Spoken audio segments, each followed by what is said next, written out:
welcome back to Mornings Don't Have to Suck, your go-to AM motivation and mindset podcast to start your day without the dread. In the short time we have together, you might just learn something new about yourself and how you can approach your day from a new and clever perspective. I am your host, Kaylin, founder of Live Your Clever Life Coaching, and we will jump into it on this fine day. Today, we are going to focus on something that you've probably heard a lot, seen a lot on the interwebs, the social medias, probably the news and the televisions, all of it. And that is self-love. And the reason we're going to talk about that today is until a few months back, I had always looked at it a little differently. And then I heard it and saw it written in a different way and went, oh, well, that makes a lot more sense. If we were all taught that way, I think we would all do it a lot more because it makes logical sense for our brains. But self-love, what is it exactly, right? I think a lot of us think it's something we'll feel one day once we've grown up or checked enough boxes off of a bucket list or a to-do list or a I should be successful list, whatever it is. That's not it. Self-love is an act. So self-love is an act of doing something to show yourself love. Wild, right? It's not a feeling. It's not something that you achieve. It is something that you do over and over and over again to show yourself that you care about you. Once I heard that, I was like, whoa, okay, that makes a lot of sense. Why don't we think about it like that? That is wild. So when I say that, and when I just posed that to you, what did you think about, or how did you feel? Did you have that same like, whoa, or did you go, duh, Kaylin? Or were you like, oh, never thought about it that way? Really take a moment to think about it, because as I said, my brain kind of broke a little bit because I realized I had been approaching it the wrong way. And though I don't feel like I was lacking a ton of love for myself, I feel like I've always been my biggest cheerleader. Thanks, girl. But when I looked at it this way, I went, oh, wow, that is a lot more achievable. That's something that humans, we can actually do in order to make whatever it is that we want to make happen, especially if it is loving ourselves more. So as you go about your day to day, I want you to think of different ways that you can show yourself love. We'll talk about some strategies that I have for you, or by strategies, I mean things that you can do. But as you go about your day, start to pick out things that maybe you can do. I mean, you know you better than anybody else. I think we like to put that ownership on our partners or our best friends or our parents or whoever they are, but it's really you who knows yourself the best. I think because of that, because we know so much about ourselves, we tend to hide things and push them back so that we don't have to deal with them. If we confronted them and took a look at them in the mirror straight in the face, you could start showing them some more love and show yourself love and come out of it in a different way. So, thought for you to take on your day. That's number one. Number two is before you heard that statement, I want you to think about how you approached loving yourself and understanding yourself and really finding that self-connection. Because likely after I said it, your view has changed if you've never heard that before. But like I said, I was under the impression that one day you just are at that level of life, success, whatever it may be, and you would be like, great, I love myself enough now because I've done X, Y, Z.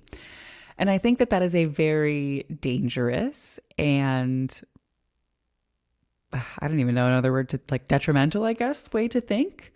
Because you're going to be waiting and waiting and waiting for you to love yourself when you just have to show yourself love. Does that make sense? Like when you're waiting for something to happen, when you're the person that is in complete control over it.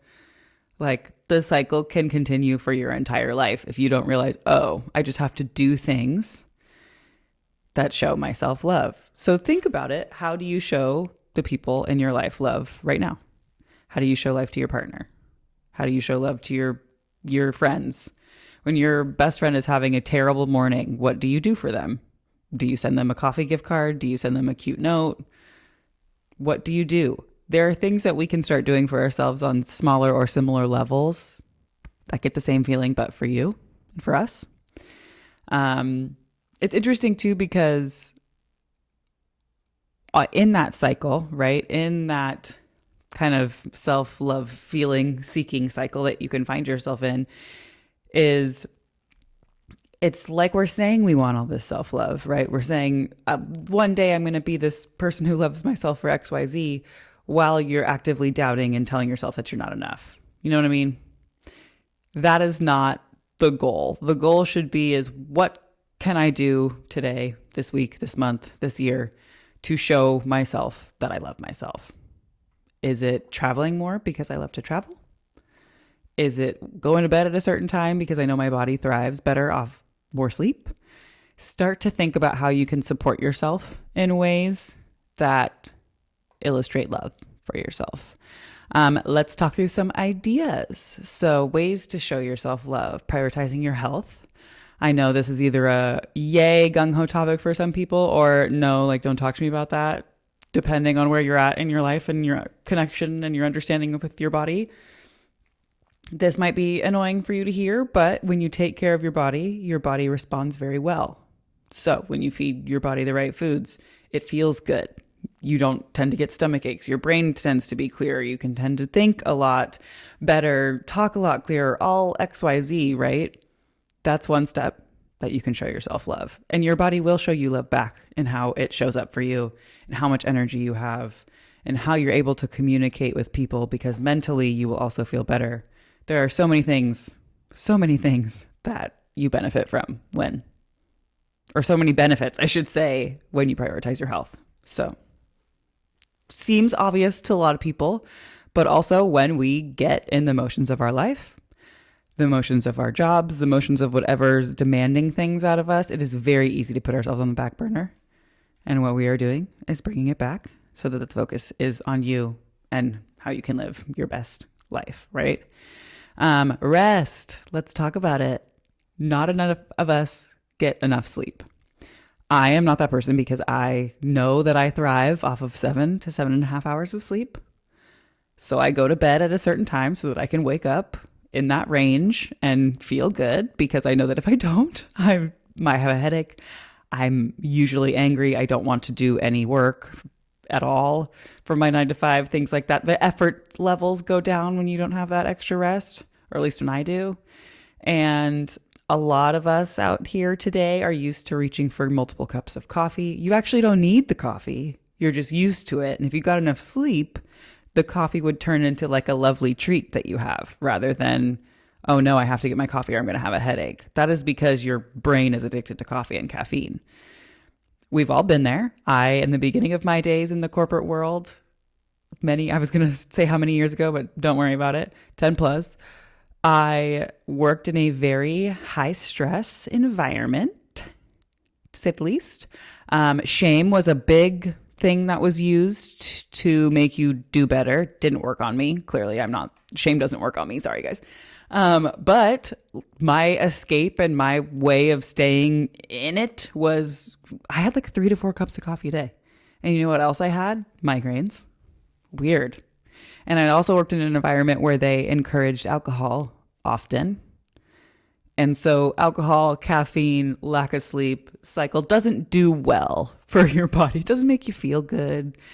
It just doesn't do good things. So coming from that and knowing that that is my experience, I know what to do to make my body feel its happiest and its best. And so I try to do that starting with rest. It is simple. Put the phone down. One thing that really helps me is, because my eyes get tired when I read like a book off of a physical page. Yeah, remember those?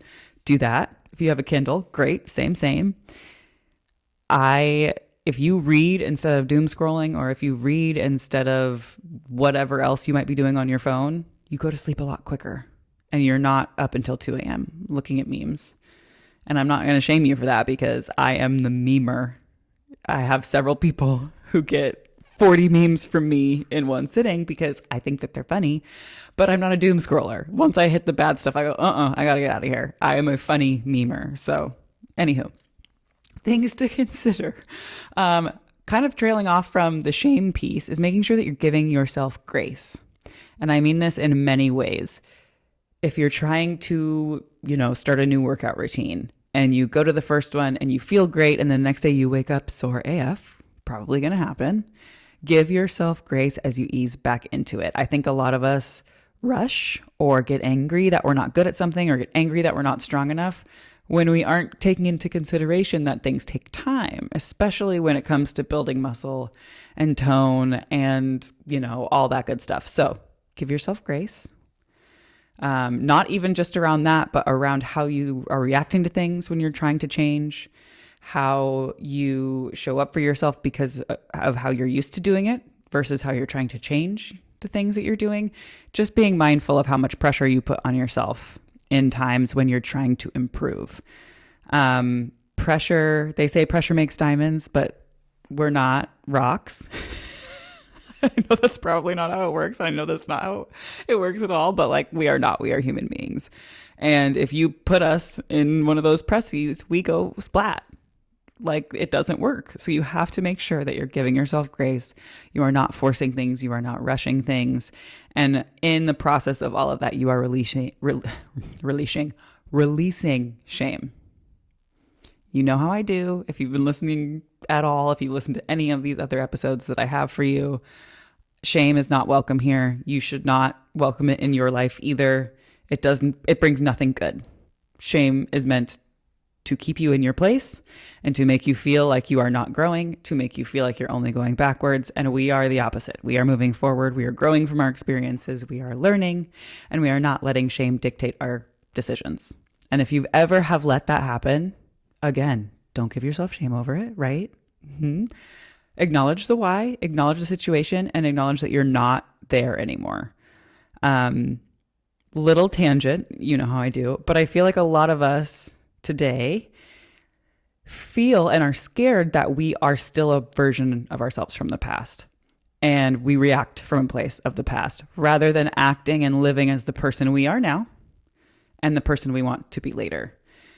And once you start putting in that work and that showing yourself that self-love, the puzzle starts to come together because you go, oh, this doesn't feel terrible like it usually does when I'm shaming, when I'm rushing through things, when I'm not allowing myself to breathe, when I'm not actively loving myself.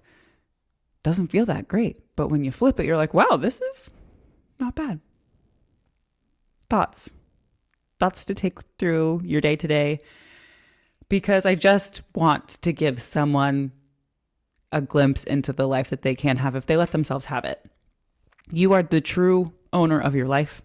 You dictate everything that does and does not happen in your life. So if you're still living from a place of, oh no, well, this is who I was back then, so this is the life that I have. No, it's a choice. You are actively choosing it. So actively choose the life that you want. Start doing the things that lead to the life that you want. And scene. So with that, have a wonderful day. Take care of yourselves. Make sure you're drinking water. Take this thought with you as well. Giving yourself grace, releasing the shame, and showing yourself love today. Maybe that's going for a walk and getting yourself a cute little coffee. Maybe that's going to see a friend that fills you up. That is an act of self-love. Maybe it's going to the gym because you need to get some mental clarity on something that's going on in your life. Working out is not just the physical part, right? It's mental for me. That's why I work out. But just take something away from this today. If it is only to pass it on to somebody else, I would consider that a win. So have a wonderful day. Love yourself. Drink your water. Give light to somebody. And I'll see you back here soon.